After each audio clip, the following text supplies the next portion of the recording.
تيو وشحلي ودي صب لنا شحلي بابا هسه بعد سعود حبيبي غالي راح اسالك كم سؤال بس جاوبني بصراحه.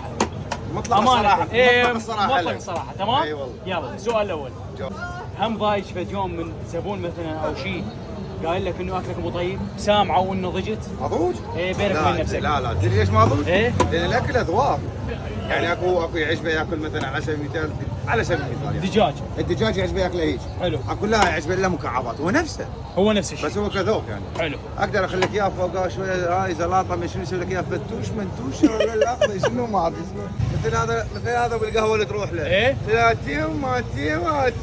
تيو وشحلي ودي صب لنا شحلي بابا هسه بعد كم يوم اوديكم عليه على الموقع ماله قاعد يحكي عليه والله بس اتحمل بابا شوكليت اوديكم عليهم قاعد يحكي عليه لوتي وموتي وفروتي ولوتي كل شيء ماكو هو كل شيء ماكو ما اعرف شنو هو شربت وقهوه وها شغلات مرتبه.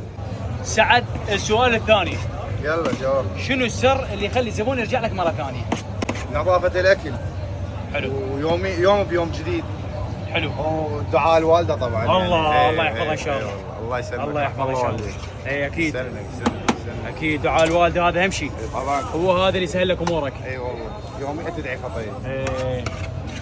زين نسيت واحد. ابو شكريه. انا راسي. باعه. اجلتني سعودي. لا ما اقدر المصور هو جندي. شنو هذا؟ مجهول. الجندي المجهول. هو هذا الجندي المجهول. انا الجندي المجهول شباب. يطلع بس صوته بس اليوم طلعت صورته. اليوم طلع صورته حتى تشوفون. وايد تعليقات يقولون يابا وين اللي صورك؟ عمي هذا اللي صور. طلعت.